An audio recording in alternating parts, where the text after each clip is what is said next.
I think it's really funny if we have all of our witticisms like off camera and then we're really awkward when the camera comes on. I think that makes for a better podcast, better watching, you know?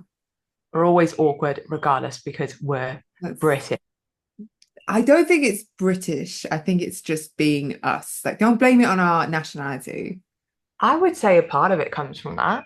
You think being awkward is like built into like British DNA? I would say so. Yeah.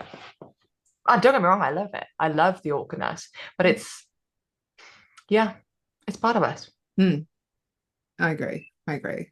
Happy October though. Happy October. That sounded really like threatening a little bit. It's fine. It is a October. threat. You better have a happy October or else.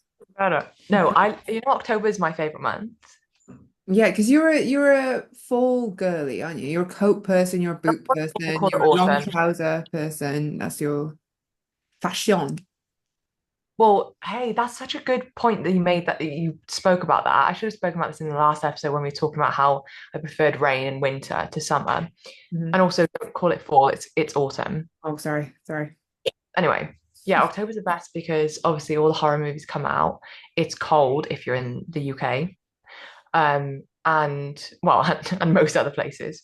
Um, and yeah, I just love October. The leaves are falling. Fashion in autumn and winter is the best as well. And I Mm. will fight anyone. There was a quote that I saw, some like, I don't think Kate Moss, but I'm going to lump it on Kate Moss because I'm just thinking of some fashion supermodel or something, who said, if you prefer summer over autumn and winter, then you just don't have any style. And I agree with that because who the fuck wants to wear like, I'm not saying that you can't be fashionable in summer, but like, come on, a big coat and a scarf and boots, way more chic. I agree. I will say this though. I think that it takes more creativity to put together a good summer outfit because you got less to work with. You know what I mean? And that's the reason why I would think it's simpler because you can find a nice dress, a True. nice, Oh, you know, true.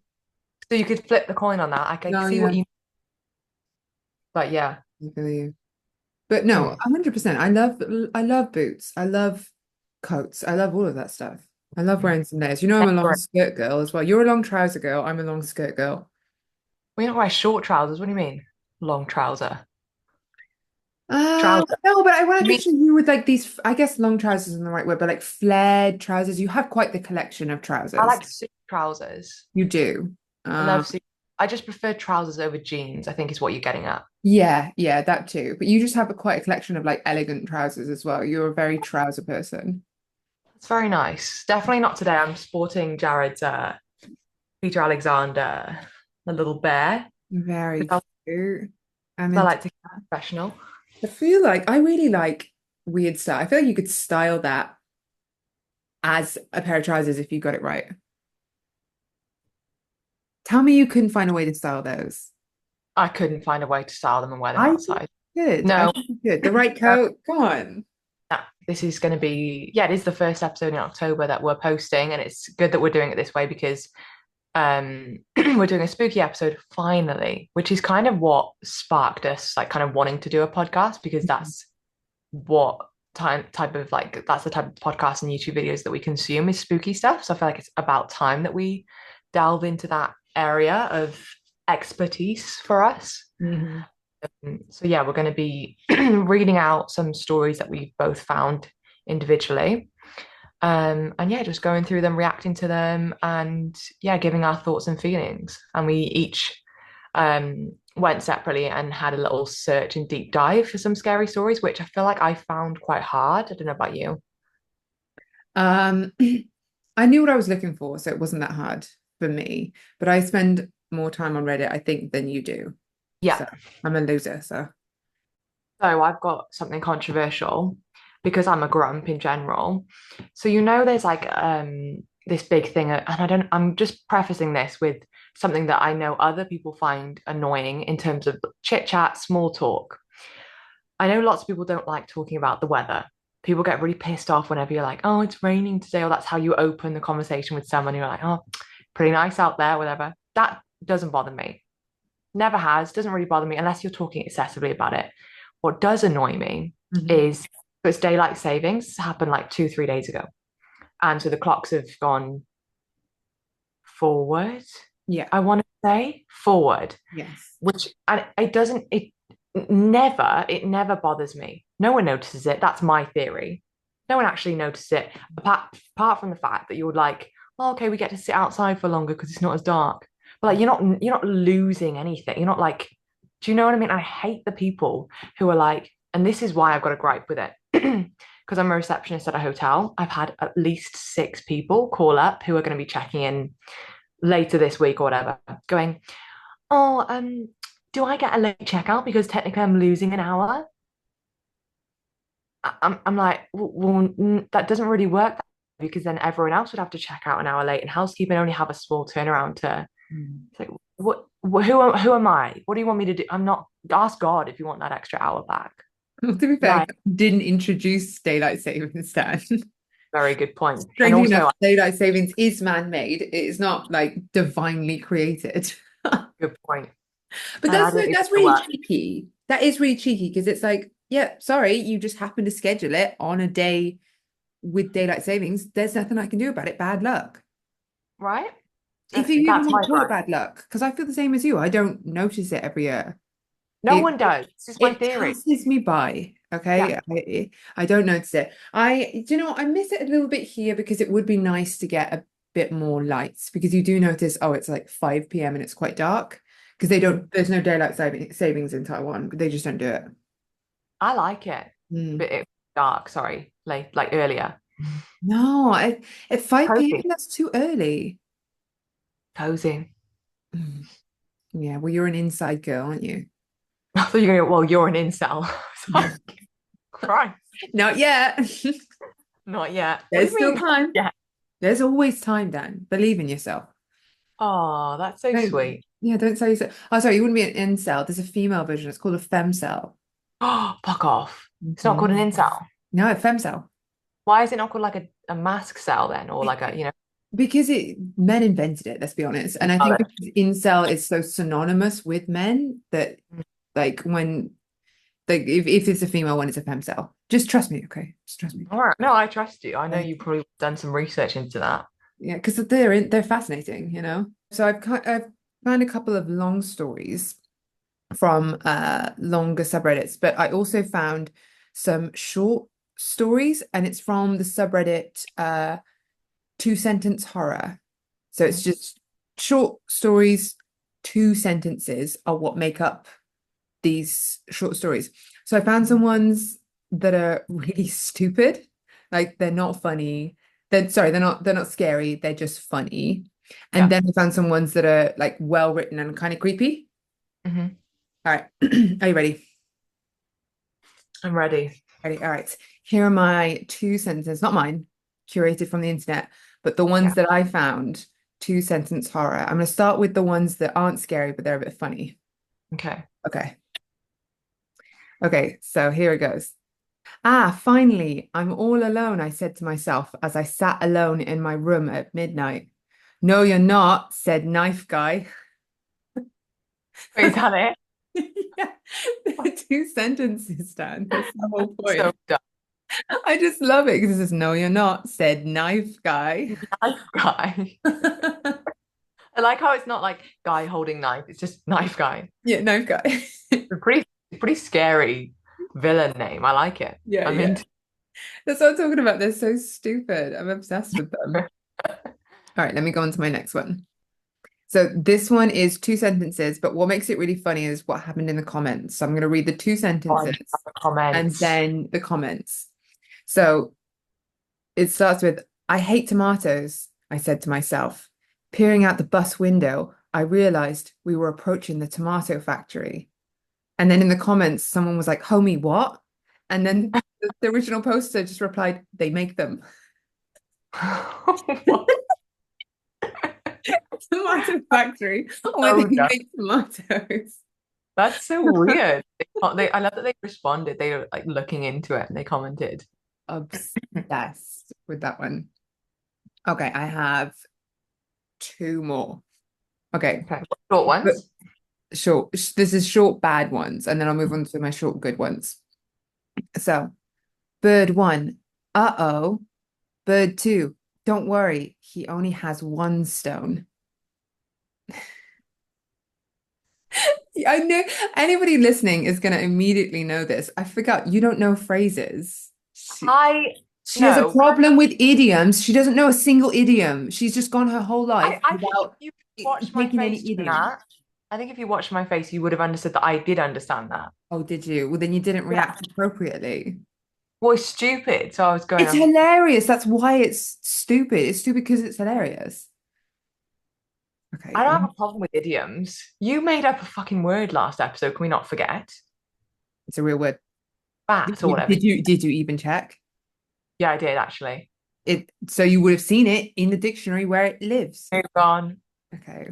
Okay, my last bad one is uh okay, here it is. I went to my grandma's house. Let's just say she wasn't in.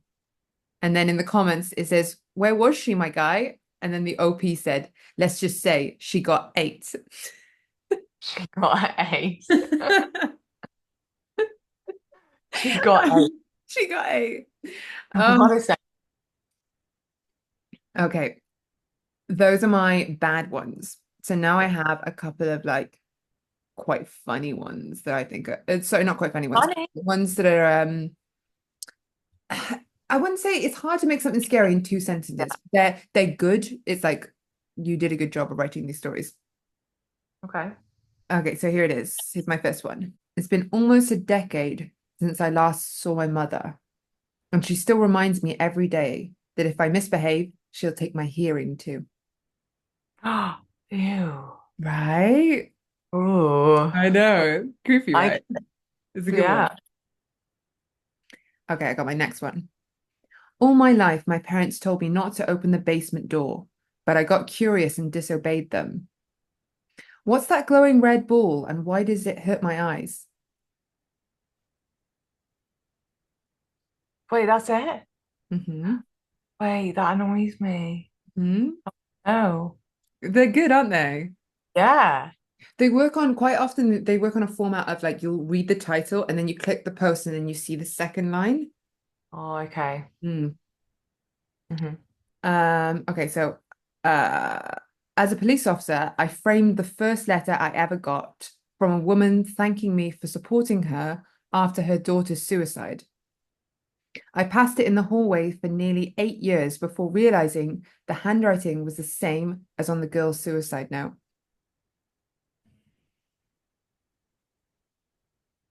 Fuck. Creepy, right?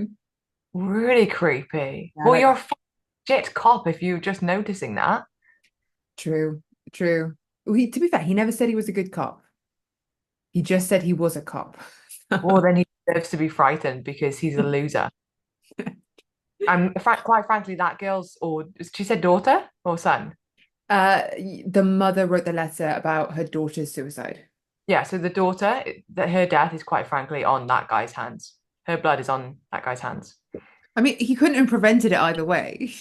It's Yeah, I know, done. but still, don't care. All Don't care. right, I He's fine. have two more. Okay, Mhm. here's the next one. I forgot to grab something. I'll be right back, said my mother. As she rounded the corner out of sight, the cashier began ringing up groceries. Terrifying. You don't remember that feeling as a kid? Oh, no, I don't think that ever happened to me. Really? I Never. guess That's you would never. have been together, so you would have been the little sister, so it's not your responsibility. But I remember that feeling. But obviously they're not going to expect you to pay. You're a kid. It doesn't matter. The stress of like standing there while they have to wait and you're like holding Yeah. it up and you're stood there. It's scary. It's stressful. I'm That's a putting you up that's a on you because you don't understand the true terror of that I story. do. I've heard about people say like talking about this phenomena. So yeah, All right, that is and my funny. last one. My last one. Okay. My wife told me she thinks she's going mad as she keeps hearing voices in our house. After she committed suicide, my girlfriend helped me remove all the hidden speakers around the house.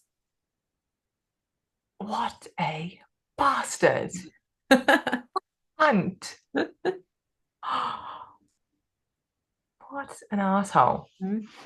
That one's a good one. That's a good one, right? Mm. Yeah, Oh, this is I just have one that, sorry, I just realized I got one more silly one. okay. Now you get what the humor's like. Okay, here's the one more silly one. I hope no one hears our terrible secret, I said to my friend. I did, said Big Ears Man. That is so stupid. It's like my exact sense of humor. Yeah, yeah, And dumb. that's all I got for two sentence horror, but I really recommend that subreddit. It's really good. Yeah, there's a whole side of, I mean, every part of Reddit, I'm like discovering that I'm like, oh, this is cool. Oh, this is weird. Oh, this is, what's this? Yeah, It's a really good uh social media. platform. Yeah, yeah, Yeah. yeah. So that's it for me. Should we move on to our big stories? Do you want to go first? Sure, I'll give it a go. I think it's all very well and good listening to scary stories and consuming scary podcasts where they find the scary stories. But like trying to find your own, it's kind of annoying because you have to read a good chunk of it. You can't just skim through before you can figure out if it's good or not. And Mhm. I there was a few that I started reading and then the ending would be really bad and I'd be like, oh, for fuck's sake. And it like took me a while to find like ones that I really liked. Mm. And I by no, sorry. No, you go. I before I even started listening to stories, I spent a lot of time on a lot of these subreddits. So when we decided to do this, I already knew which stories I wanted to use because I know I hadn't heard them. Right, okay. Yeah. Yeah. And I don't think this one's like really, really scary. It's just like, ooh, you know? Okay, I'm Or ready. like, I'm ready to hear all your dulcet tones. Let me hear. right. Yeah, I mean, look, I'm not the best storyteller. So, oh my God, this is scary lighting. It's right. It's right for the moment. Turn It off your isn't big right. light. Just give us a shot of you with the light from the laptop. We won't be doing that because the lighting underneath will be rude, like scary and not in a good way. Uh-huh, uh-huh. Um, it's already pretty shocking at the moment, but that's okay. We'll just deal with it. Again, not the best storyteller, but we'll give it a go. You'll be the judge of that one, you. Yeah, I'm sure you'll be fine. Let me hear. Okay. So, title of this one, my first one, is called The Terrorizing of Our Substitute Teacher, Mr. Mahoney. Okay. What an odd guy, I remember thinking as Mr. Mahoney shuffled into my sixth grade classroom for the first time.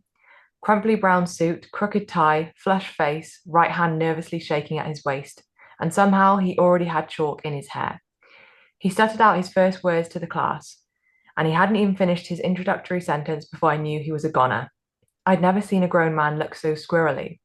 The principal should have adequately warned him we were a bunch of sharks, and we smelled blood in the water.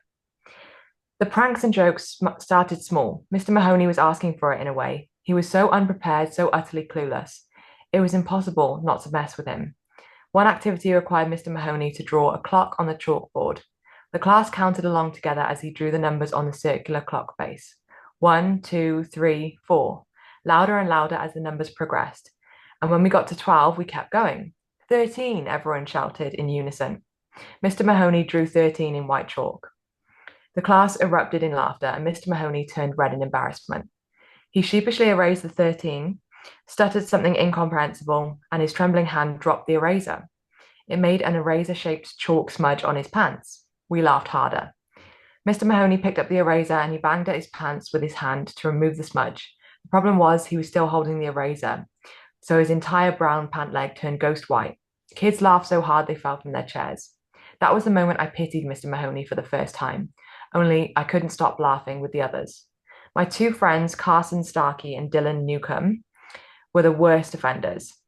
They were fans of the classics at first, tacks on Mr. Mahoney's chair, turning everyone's desks backwards before Mr. Mahoney came into the classroom, stuff like that. But their pranks soon progressed. On one occasion, Mr. Mahoney asked the class for the answer to 9 multiplied by 5. Nuke raised his hand and mouthed the words 45, but said nothing. I can't hear you, Mr. Mahoney said, walking closer. Nuke mouthed the words again, looking confused. Speak up, please, Mr. Mahoney said, moving a foot from Nuke's face. 45, Nuke shouted into Mr. Mahoney's face. Mr. Mahoney jumped back and tripped over a desk, sprawling to the floor. The classroom laughter reached a fevered pitch, and then we saw it, a tiny blob of liquid on Mr. Mahoney's pants near the crotch. The guy had pissed himself. Mr. Mahoney stumbled to his feet and ran out of the room, but not before tripping one more time. The class was in stitches, everyone but me. I wasn't laughing this time, but I didn't come to Mr. Mahoney's defense, and I didn't tell anyone to shut up and leave the poor guy alone. I just let it happen. That afternoon, Nuke, Starkey, and I were called to the principal's office. Nuke and Starkey were the dynamic duo of classroom tomfoolery, but me being friends with them, well, I guess I was guilty by association. Mr. Mahoney sat in the corner, wrinkly brown suit and tie, chalk in hair, looking down at the ground. I detected the scent of urine in the air, and so did Nuke. He exaggeratedly plugged his nose. Mr. Mahoney's hand trembled. The principal lectured us for 10 minutes. He jabbed his finger at our chest and he demanded we stop harassing Mr. Mahoney. There would be dire consequences if we didn't. Mr. Mahoney said nothing. Nuke shot him the stink eye the entire time. I can't believe he told on us, Nuke whispered to me as we left the principal's office. There was venom in his voice. Nuke and Starkey demanded revenge and lots of it. They quickly devised the prank to end all pranks, the ultimate revenge on Mr. Mahoney for tattling on students. He's such a fraidy cat, Nuke sneered. I'll make him piss so hard he'll drown in his own fucking pants. I unwillingly went along with the whole thing. Truthfully, I thought my part in the prank wasn't that big of a deal. I saw myself as the getaway driver in a bank robbery. I wasn't robbing the bank. I wasn't the one committing the crime. Sure, I was helping, but it wasn't that big of a deal. But looking back on it now, I was too weak to say no to my friends. I should have said no, but when Nuke and Starkey went over the plan, I merely nodded and said, okay. My part was easy, and Mr. Mahoney might not even know that I was there. Somehow that made it okay. The prank to end all pranks occurred on a Tuesday night. Nuke called Mr. Mahoney and pretended to be Mr. Newcomb, and he demanded a teacher parents conference at the Newcomb household. Mr. Mahoney should have known better, but he agreed to come over to the Newcomb home for a chat about Dylan's recent behavior. It was all set. Nuke's parents were gone that night. It was just me, Nuke, and Starkey. I sat in the basement next to the fuse box. Starkey sat next to me, unable to contain his giggles. I heard the doorbell ring and footsteps upstairs. The door opened and two sets of footsteps walked to the family room. Nuke and Mr. Mahoney are sitting on the couch. I waited for my signal and it came 1 minute later. A loud crash. Nuke just accidentally knocked over the lamp. I flipped the main power switch to the house. The entire home went black. More footsteps. Nuke is telling Mr. Mahoney that he'll check the fuse box. He'll be back in a second. The basement door creaked open and footsteps echoed down the steps. Nuke is descending the basement steps. A dark figure appeared next to us. It's Nuke. Do it, Starkey, Nuke whispered. Starkey dumped corn syrup all over the front of Nuke's shirt. Nuke stifled his laughter while Starkey slipped a rubber clown mask over his own head and picked up the silver butcher's knife. Let's do this, Starkey huffed through the latex. Nuke stumbled upstairs first with Starkey trailing 5 feet behind. I reluctantly followed from a short distance with a Polaroid camera and I watched the whole thing unfold. Nuke appeared from the basement door, clutching his chest and sobbing for help. Mr. Mahoney ran over to him. Oh my God, Mr. Mahoney blubbered, touching the corn syrup on Nuke's shirt. The killer clown then emerged with a raised butcher knife in his hand. Mr. Mahoney screamed and grabbed onto Nuke's shirt at the collar. It ripped off and Mr. Mahoney fell to the floor. He backed up and trembled against the wall, still clutching the torn collar. I watched him quiver in the darkness. Do it, yelled Nuke. Take his picture. I brought up the camera to my face, but I couldn't do it. Starkey made some monster noises an inch closer to Mr. Mahoney. Our substitute teacher sobbed quietly. Jesus Christ, said Nuke, pointing at Mr. Mahoney. He's pissed all over my fucking floor. I looked down and saw piss emptying from the bottom of Mr. Mahoney's left pant leg. I'd never felt more sorry for another human being in my whole life. It felt like we were torturing an injured puppy. Take the picture, Nuke insisted. I didn't do it. I just dropped the camera to the floor and it shattered into 3 pieces. Starkey removed his mask and tossed it to Mr. Mahoney. It landed in his lap. We're just joking around, Mr. Mahoney, said Starkey. It's just a prank. Mr. Mahoney put one arm against the wall, braced himself, and clambered to his feet. He looked at the torn collar in one hand, the clown mask in the other, sniffed, and shuffled out the front door. He took my mask, Starkey lamented. Let him keep the stupid thing, Nuke muttered. Mr. Mahoney wasn't at school the next day. In fact, he never came back. Nuke, Starkey, and I waited each day to be called to the principal's office to answer for our prank, but that call never came.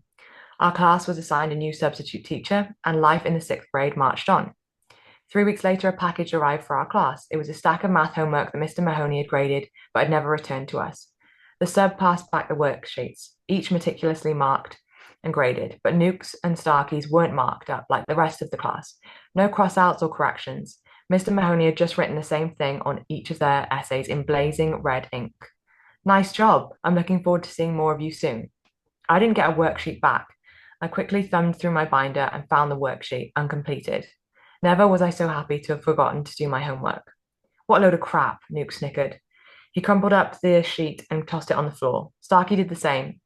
I slipped my unfinished sheet back into my binder, and I wondered what Mr. Mahoney was doing at the moment. Maybe he was sitting alone, hand shaking nervously at his side, and tears running down his cheeks. Or maybe he was sharpening an axe. I shuddered, but the image didn't leave my head. I put my head down on my binder and closed my eyes. I'm sorry, Mr. Mahoney, I whispered to no one. I'm so sorry. For years, I waited for Mr. Mahoney's revenge to come. I expected him to pounce around a dark corner on the street, or I often pictured him slipping on that clown mask and appearing at the foot of my bed with that axe that he was sharpening in my daydream.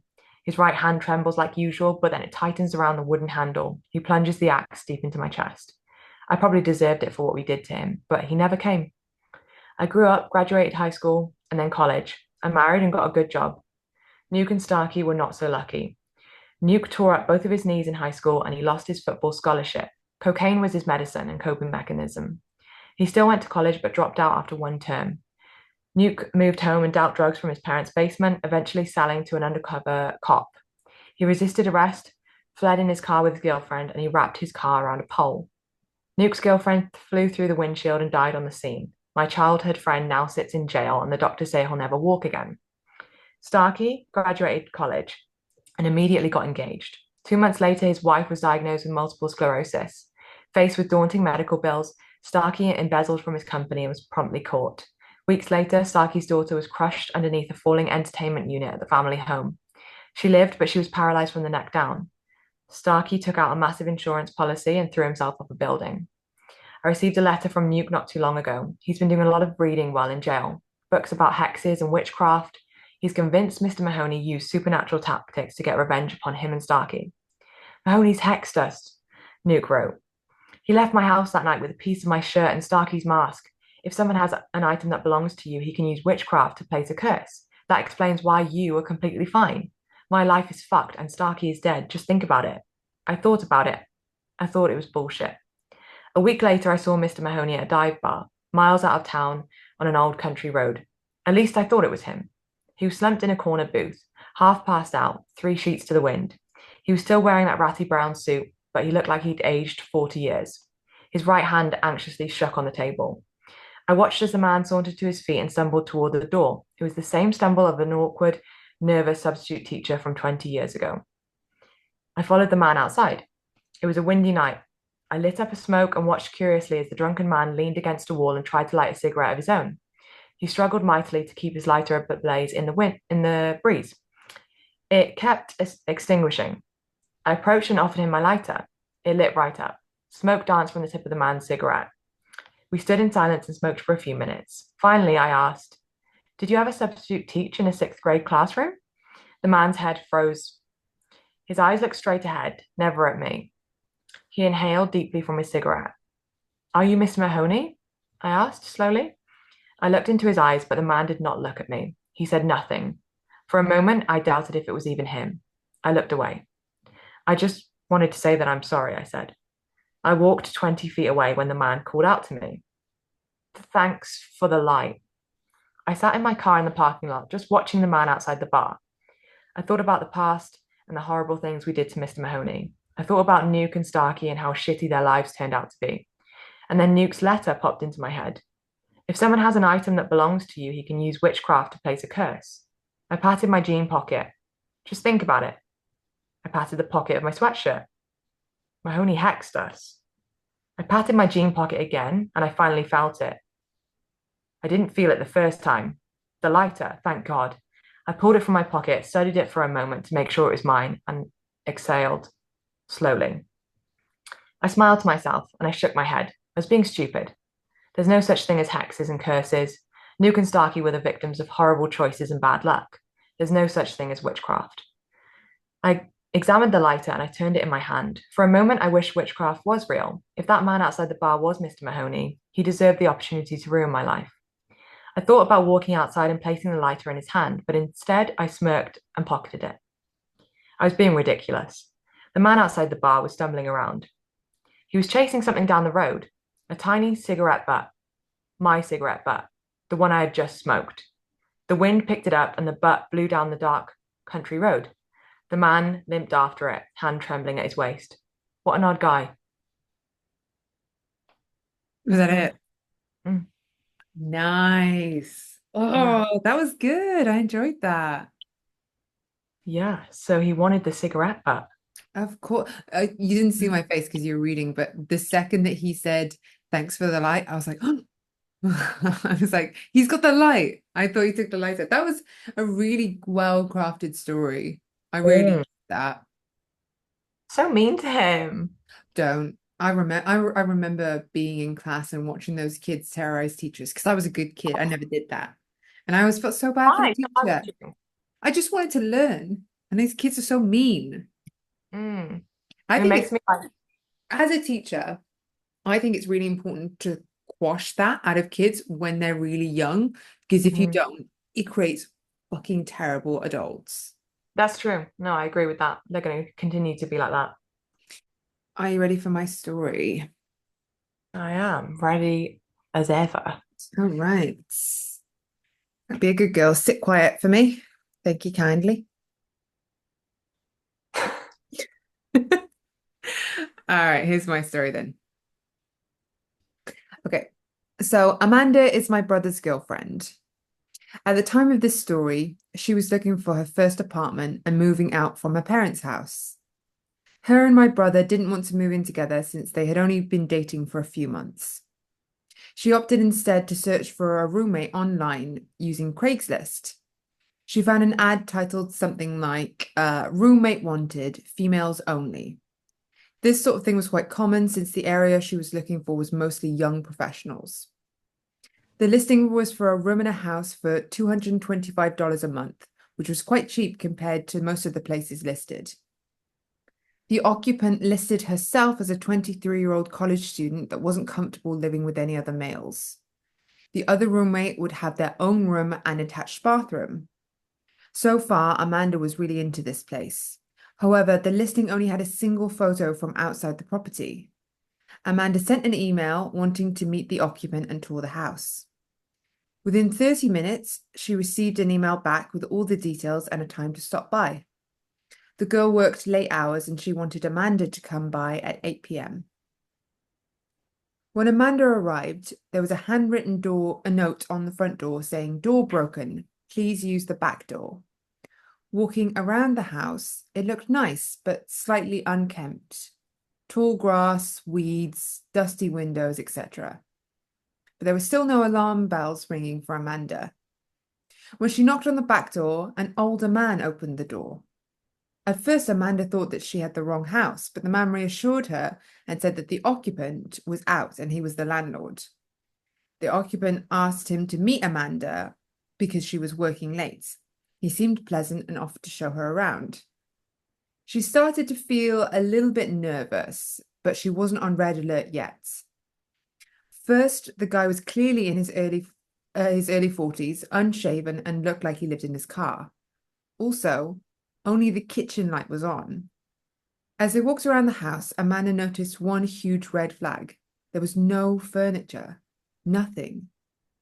The landlord was polite about answering questions, but seemed irritable to keeping any of the lights on for too long, rushing her around and only letting her look at rooms for a few moments. There was a single room that the landlord wouldn't open, telling her that it was the occupant's room and he didn't want to invade her privacy. As they walked down the hallway into the living room, she noticed the front door had a plank nailed across it. Broken, for sure. Amanda's creepometer is really starting to ding, so as she decided to wrap up the walkthrough and leave, but she was trying to be polite. As she was giving the guy a "thanks for showing me" bit, he perks up and states that he forgot to show her the basement. It's recently furnished and would be a great rec room, and she should take a look down there. At the time, Amanda and the landlord were standing in the small hallway between the front living room and the back kitchen. In this little hallway was the basement door. When he opened the door, it opened outwards to create something of a barrier between Amanda and the back door. The basement was pitch black. He smiled, motioning down the stairs, and said, "Ladies first." What happened next is nothing more than a stroke of luck. Amanda got a text just as a random person parks in front of the house. Thinking on her feet, she pretended it's a phone call and answered her phone. Hey, yeah, are you here? I'll come out and show you around. You have to see this place. It's amazing. With a motion of confidence, she excused herself around the landlord and walked straight out the back door. She said the guy just looked at her, really confused. Once outside, she sprinted to her car and sped like hell out of there. When Amanda got home, she told her mother and father everything. The cops were called, they took a statement, and they went to investigate. The Craigslist post had been removed. We found out later the house had been foreclosed for over 6 months and the property had been abandoned. When the police investigated, they found that the closed room the landlord didn't want her to look in was where the man had been staying. There was a pile of old, dirty blankets, rotten food, and empty gallon jugs everywhere. More creepy was that he had plastered ripped up pages of porno marks on all the walls in the room. The really scary part was the basement. The man had tied a thin piece of fishing wire at about shin level across the stairs about halfway down. The basement was empty except for a pile of old blankets, a broom handle wrapped in a leather belt, and a box full of assorted tape, duct tape and electric tape. Amanda ended up not moving in. Ooh. That story got me the first time I read it because of the wire. There's Mm. something about that line about the wire that scared the shit out of me. Yeah. Because, like, for sure, you would 100% trip down that. There's no way. She would have tripped and she would have died. She would have been killed. You always like to hope that you be quick on your feet and smart and think of things like how she was like, oh, you're right outside, blah, blah, blah. And I feel like, luckily, I think because we listen to a lot of things and like stories and creepy stuff, I feel like we would Mm-hmm. act like that instead of doing the obvious. And like, I feel like if you act alarmed, then they're Mm-hmm. gonna, you know, but yeah, that was creepy. Mm-hmm. There's Like, also, apparently, there you sorry, you go. go. Just this story is from Let's Not Meet. That's one of Yeah. my favorite subreddits, and it's really old from back when I used to read them. I think it's more than 10 years old, that post is. Yeah, I think in general, Craigslist is like known to be like really dodgy, right? Hmm. Well, Yeah. I'd say this is quite an old story, and I think from when the internet was young, Craigslist was quite useful back in ye olden days. Yeah. But it wasn't it also used for like sex and stuff? Oh, it was like a notice board, right? So you could Yeah. post anything on there. So yeah, you could post for sex, but it's like a notice board, you know. Mm, You might yeah. post legitimate things. Mm. That's my story. You want to do I like- yours? Okay, my next one is called I Met a Potential Serial Killer in His Home for Work. I met who I believe to be a potential serial killer in his home while working when I lived in VA, which must be some town in America that I am not familiar with. Virginia? No, because there's no A, right? Virginia, like Oh, VA. It's the last I don't know. letter. Why do Americans do this? VA. That makes sense to me. Anyway, it doesn't matter. Yeah, but they're just assuming that we have knowledge that we don't have.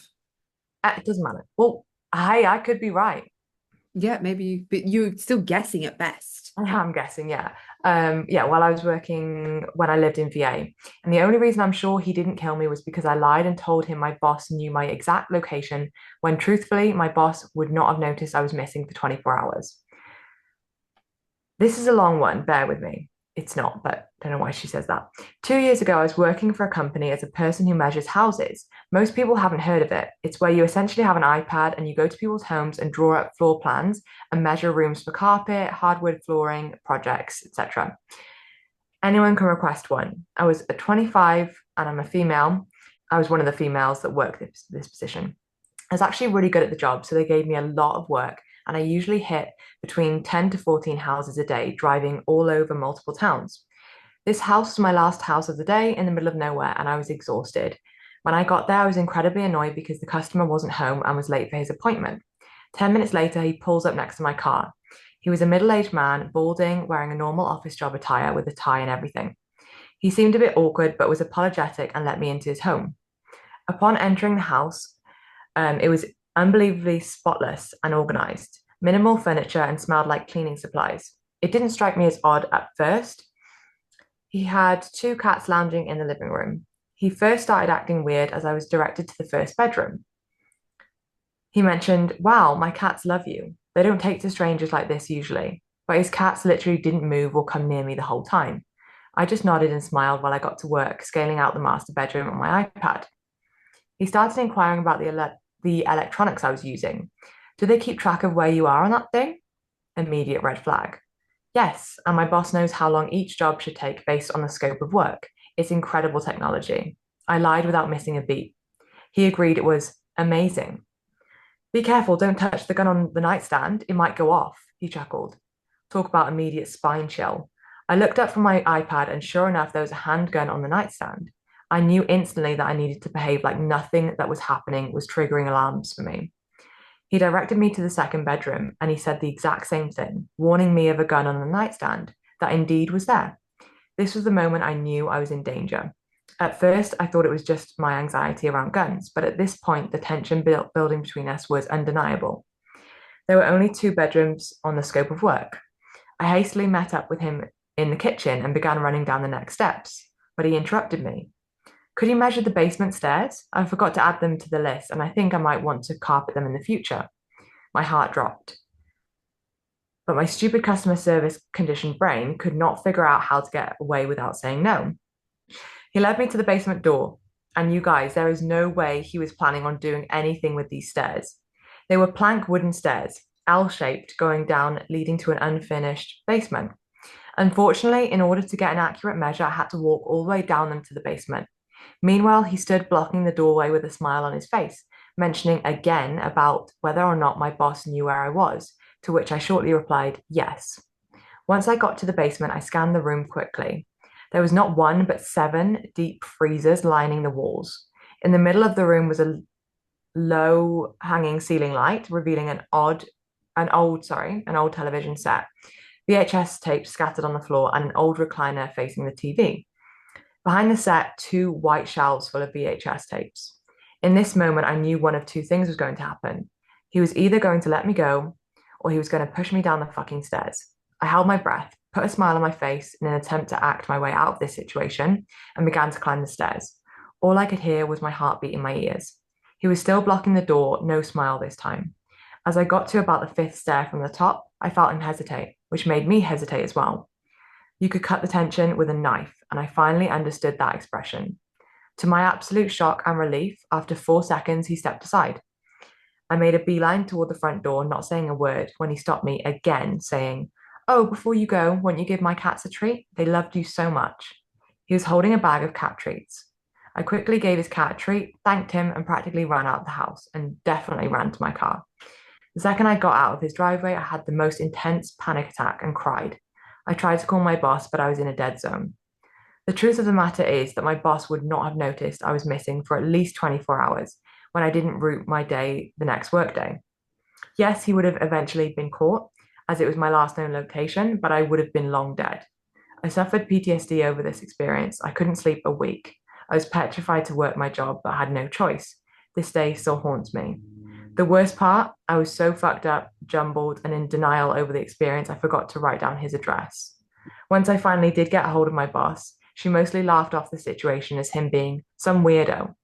Nonetheless, she did tell me she would flag him so that I specifically would not be resent out to his house if there was a need for a remeasure.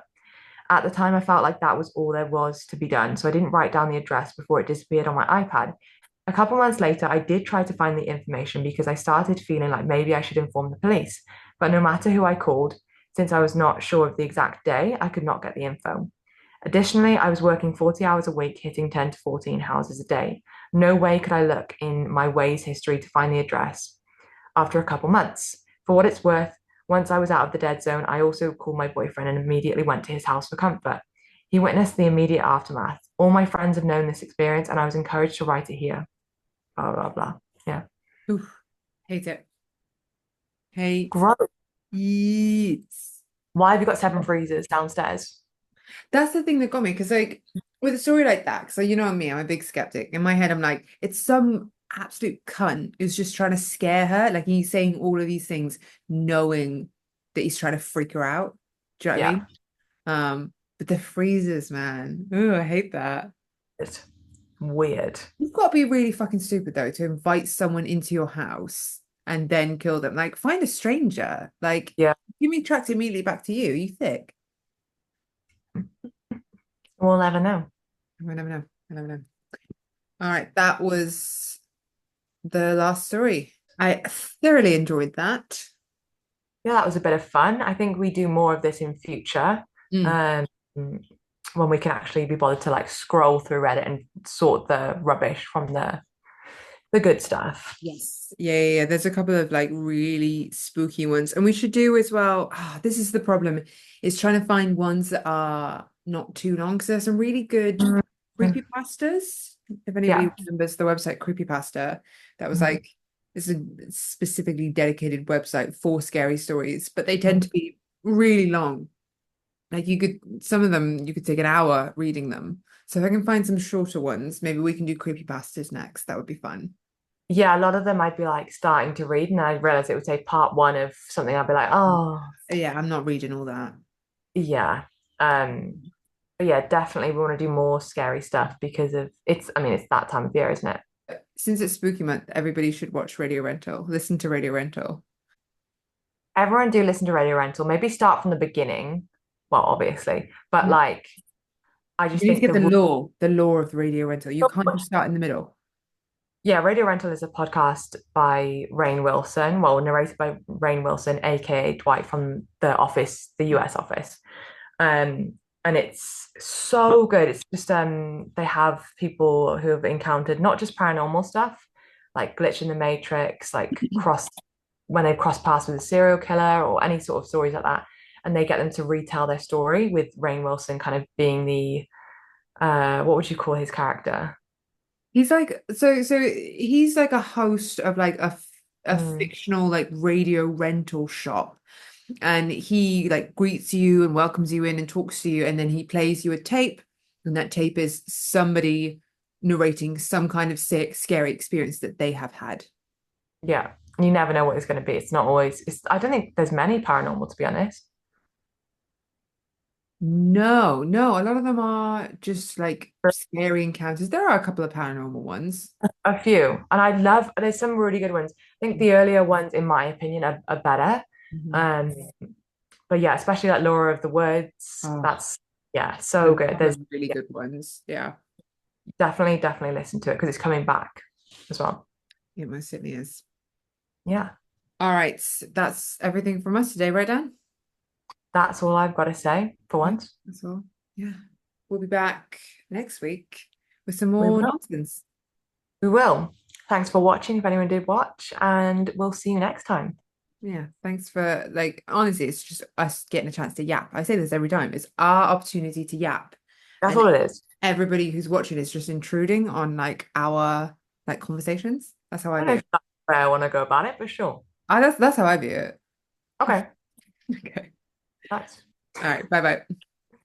Bye.